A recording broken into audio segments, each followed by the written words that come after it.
Enroll your child for the manifested e-learning platform and see their grades grow tremendously. These videos can be downloaded to a laptop for offline viewing or viewed from a smartphone in a course-friendly format. Hello learners, welcome to Manifested Online Classes. In this lesson, we will be discussing pronouns. This is not a new subject to you, something that has been taught to you over the years in Form 1, in Form 2, and here we are going to discuss through them again. Welcome to the lesson, and make sure that you've done assignments from the previous lessons, and also avoid distractions as much as possible.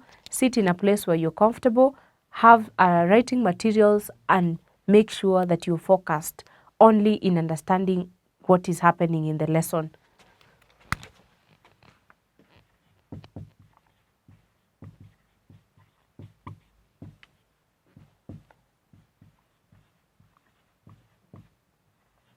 So our main business is not to go back and repeat the same thing that you were taught regarding pronouns.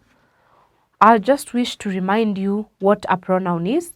A pronoun is that word that can be used in place of a noun. When you talked about pronouns in Form 1,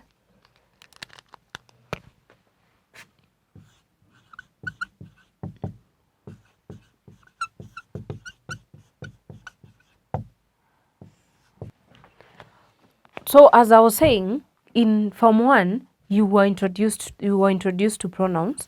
You discussed about 3 types of pronouns. That is the personal pronouns, the possessive pronouns, and the reflexive pronouns. You discussed through those 3 types of pronouns.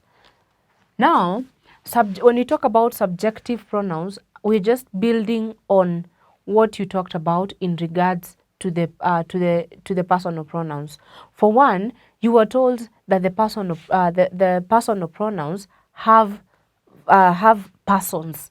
When you talk about that when you say that they have persons, we mean that we have some that are used to the first that are in the first person, others that are in the second person, and others that are in the third person.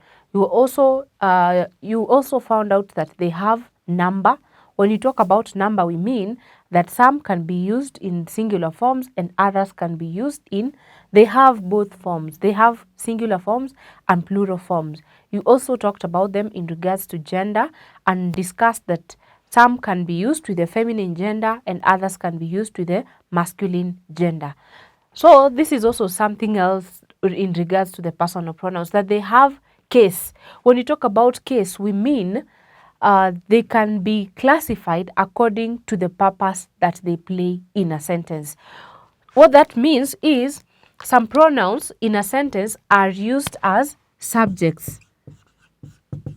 So, of course, you remember we said that a subject is what the sentence is talking about, is the main thing that the sentence is actually talking about.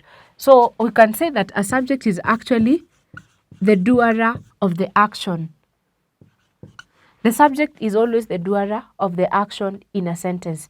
So the action that the subject does is the action that is actually described by the verb. When we talk about case, I was just saying that it means we now look at pronouns and ask ourselves, is this pronoun playing the role of a subject in this sentence, or it is playing the role of an object? If it plays the role of an object, we refer to it as being objective case. We will discuss about objects later on, but for this lesson, I want us to concentrate on subjective pronouns. I hope you've understood what case means. When we look at case, we want to see the role that particular pronoun plays in a sentence. I'm going to give examples of sentences so that it is easier for you to understand what I mean. So the first sentence, we can have Resian walks to school. We can choose to replace Resian, who is the subject of our sentence, with a pronoun. We know that Resian is a name that is pulled from the female gender, so we give her the personal pronoun. She walks to school, Or we can actually choose to just continue, make this like a story about Resian. So we could actually say Resian walks to school, she is hardworking. So now what I want you to see is the fact that now we have actually changed, put a pronoun here that actually represents our subject, which is Resian. This pronoun can be said to be in the subjective case in the fact that it can replace the subject, and it is actually the subject in this particular sentence. When we look at another sentence, like we can have another sentence like he was drunk. In this case, he is used as the subject of this sentence. It is he that we are talking about, and it is he that was drunk. Remember, we have said that a subject in a sentence is always the doer of the action. Therefore, this sentence means that he is the one that did this. He's the one that was drunk.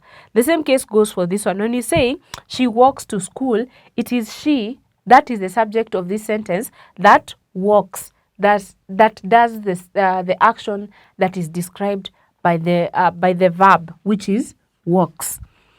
All these pronouns, that is she, he, here, are used as subjects. They represent the subjects in their sentences. Therefore, we are right if we say that she and he are actually examples of pronoun in the subjective case. We could go ahead and look at another example where we say, I love him. Here we have the personal pronoun I. It is actually you are the one that loves that other person. So love here is actually the verb. So you're the one that is responsible for the action. You're the one that is doing the loving. Therefore, this personal pronoun I actually is also another example of a personal pronoun in the subjective case.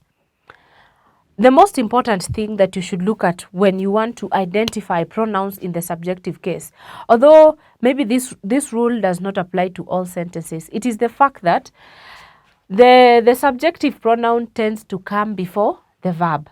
It comes before the verb because we are told about the doer before we are actually told about the action that they did. Most of the times, you will always look at this sentence. This sentence has actually made use of the two types of pronouns, that is subjective and objective. So the pronoun I is a subjective, and then him here is actually in the objective case, meaning that pronouns that are in the subjective case always come before the verbs before the verbs that describe the actions that they are doing.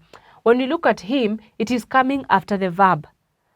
So the vice versa happens for the objective pronouns, that they always come after the verb in the sentence. So you could actually take note of that in the subjective case,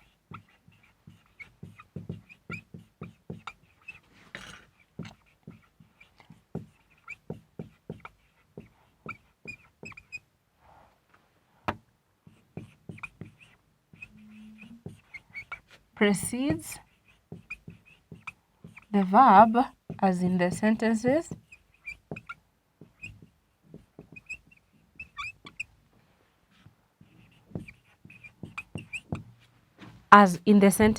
above. So that is one thing that you should make sure that you remember in regards to these pronouns. Then we also have other uses of the subjective case, or other things that could help you point out whether the pronoun or the pronoun that you should use, whether it's the one in the subjective or the one that is in the objective. I want to give an example of a sentence where we say, we drive faster than they. And then also another example, she is taller than he. most of you, or most of the times, this, for example, in my first sentence, everybody would think that they're supposed to say, we drive faster than them. But then, when you look at this sentence, I have just mentioned that for you to be able to make use of a subjective pronoun, you must make sure that the pronoun is actually used as a subject.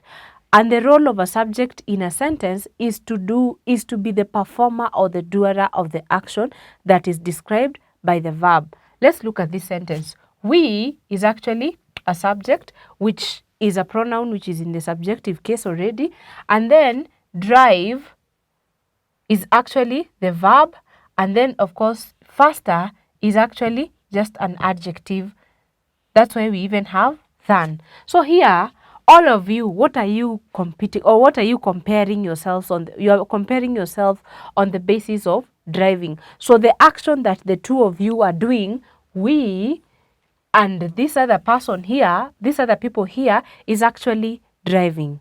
For that reason, that is where we find it necessary to use they other than them, because the action that the two of you are performing is the same. So if you're the ones that are performing the action in this sentence, it means that you are automatically the subjects in the sentence. If we have to use then them would mean that now them, of course, is a pronoun, but it is in the objective case. And objects in sentences are always the receivers of actions.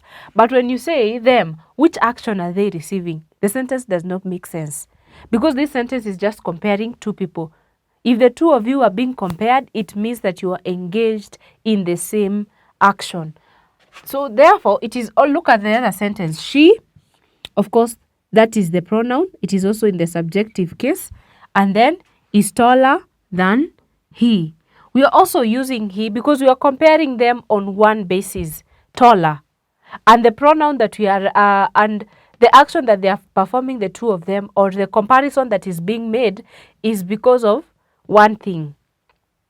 So we will not say that this is the doer and this is a receiver of the action. The comparison is being made between these two people. Therefore, I'll move to the conclusion that when a sentence makes use of the word than or as, you're supposed to also make use of the subjective pronouns. Meaning that in sentences where we have the words than and as, you use the pronoun in the subjective case.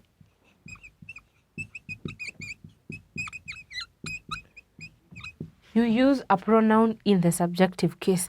Also, another instance where you're supposed to make use of pronouns in the subjective case is where the pronoun is also part of the subject. So another instance is where the pronoun is part of the subject. That's another time when you're supposed to make use of the subjective pronoun, where the pronoun is part of the subject.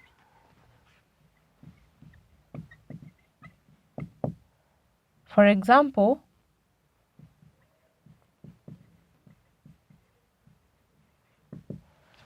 and I would like to just give you a sentence so that you can see what I'm talking about. If you have a sentence that says,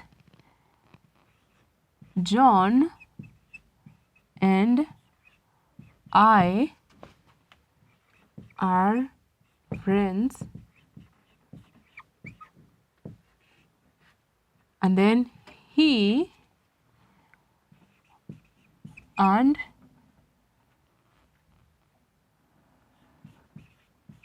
Johanna are also friends. Look at this and also look at this. The subject in our sentence in this case is actually John. we are saying John and I. So because we know that we use the conjunction and to join two words, and those two words could actually even be two names, we have used John and I to, okay, both, we have joined John and I using and, meaning that John and I are actually the subjects of our sentence. When we also look at he and Joanna are also friends. This he and Johanna are also friends of John. What I'm trying to drive at is if the pronoun is joined to the subject. It can be joined to the subject, of course, by use of conjunctions. And you remember we talked about the conjunctions that are used to join equal parts of a sentence. That is, we talked about the conjunctions in Form 1. Therefore, John and I and he and Johanna are okay, he and I have been used as part of the subject in these sentences. Something else that you should also take note of, notice that I does not come, you don't say I and John are friends, because English is a polite language. Every time that you make use of the pronouns in the first person singular form, that is the pronoun I, you always put yourself after the other people. You don't say I and my friend. It is polite for you to recognize the other person before you recognize yourself. English is a polite language.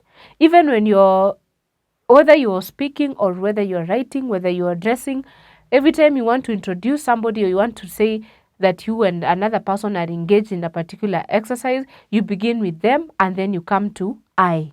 And then you see the rule changes when it comes to this is he. In which person is he? He is actually in the third person singular. It's a pronoun in the third person singular. So when now the pronoun changes to he, you can start with it. So the only pronouns that you cannot use before somebody's, or when you're talking about two people, you're introducing yourself and another person, you have to go for the other person and then for yourself next. And when you're introducing yourself, you're supposed to use a pronoun in the subjective case because automatically you are the subject of that particular sentence. For you to be able to understand this section better, do practice even in speech. And the one thing that will make you understand this is understanding that a subject is always the doer of an action. When you have a question in the exam, try to identify the subject and try to identify the verb. Then ask yourself, who is performing this particular task? If you ask yourself those questions, you'll be able to know the type of pronoun that you're supposed to use, either if you were given a sentence that has a blank space. What I'm going to do now, I'm going to draw a table. I'm going to give you all the pronouns that are in the subjective case in the English language that you can make use of. So examples. And they're not just examples because they are actually just the pronouns that are in the subjective case. I'm going to give the list, so we could just write subjective case pronouns.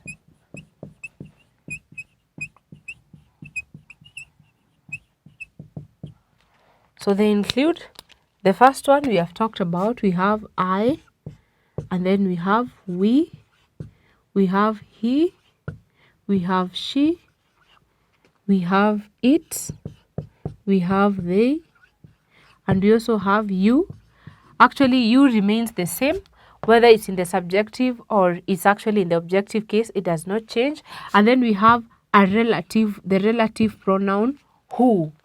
So who is also a subjective pronoun. It is used as a, remember when you talked about relative clauses, we talked about the fact that relative clauses are always introduced in sentences by relative pronouns. So here we are going to be talking about two relative pronouns. We have who and whom.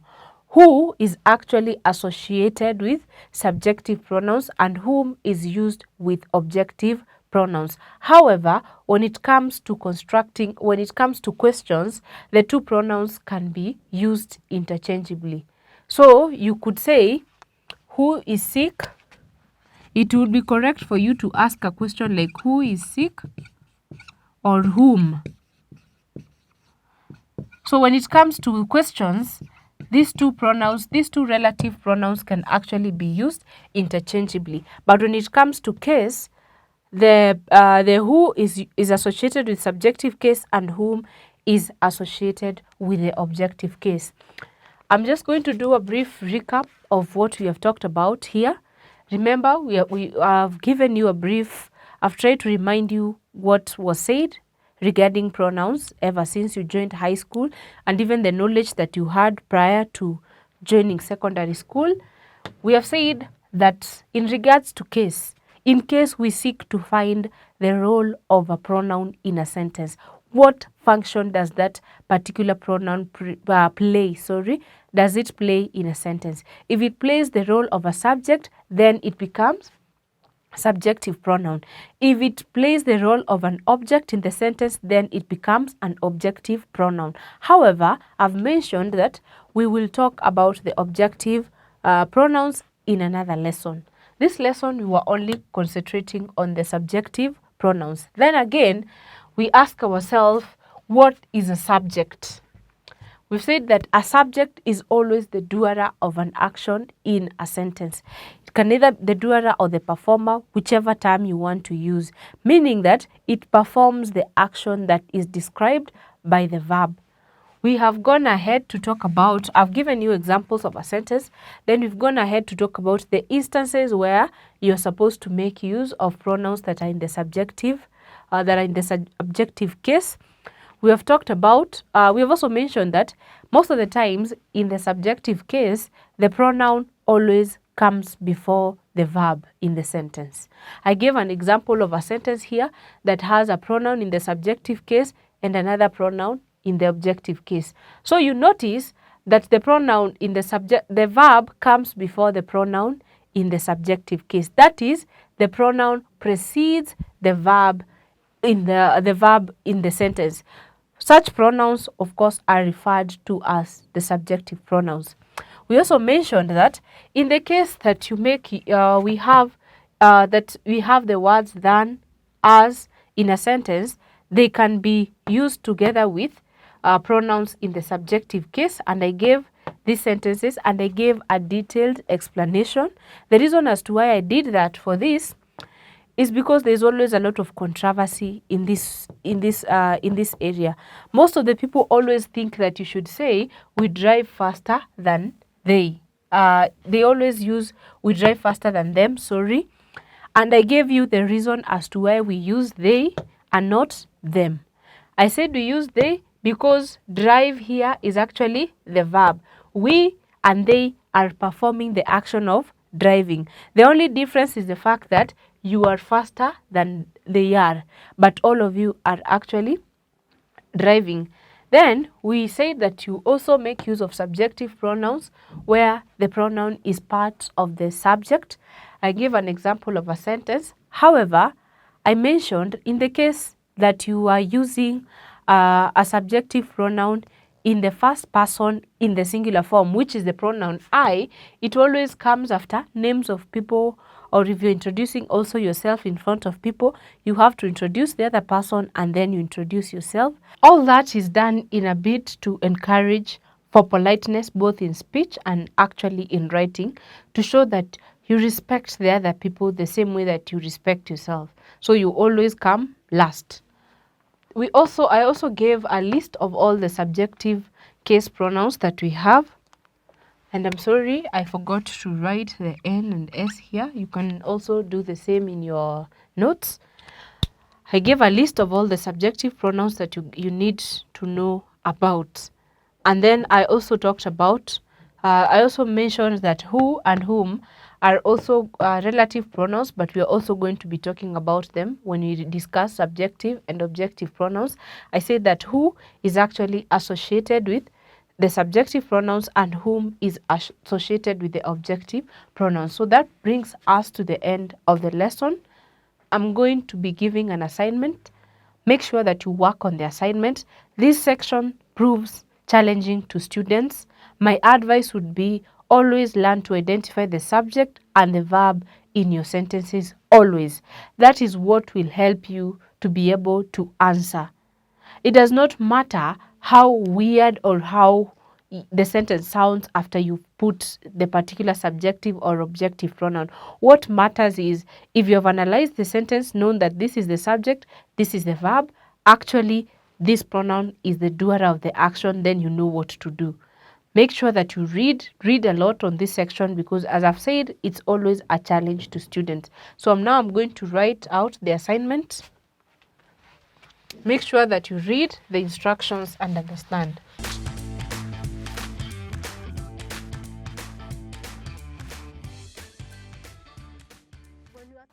That's the assignment. I say the most important thing is to make sure that the instructions are clear to you. I'm going to read out the instructions for you. This is a very simple exercise, owing to the fact that you already have choices here. So you're just going to choose the most appropriate pronoun to use.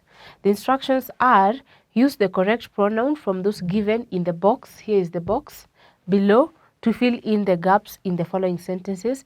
Some are used more than once. If you find yourself using a pronoun more than once, that does not mean that you're wrong. The first sentence: Amina is standing next to Dash brother. She is taller than Dash.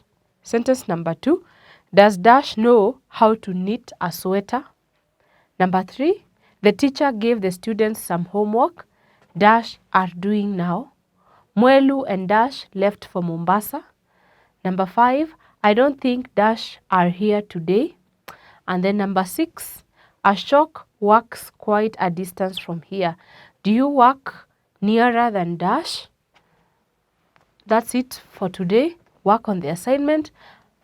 Make sure that you do as much practice as possible. In the next lesson, we will be talking about the objective pronouns. Take time and research before you get to the lesson what objective pronouns are. Prepare questions that you'd like to ask so that we can interact in the lesson as much as possible. I hope you've understood what we've talked about and you've also enjoyed yourself. I wish you all the best. Keep working hard and keep going the extra mile. If I give just 6 sentences, don't settle on 6. Research and look for do the exercises in the textbooks that you have, because we have more sentences than this. Do practice. Remember, practice makes perfect. I wish you all the best. Have a good time. Bye-bye. Until next time. Thank you for choosing to study with us. For more information, you can call us on 0724 173845.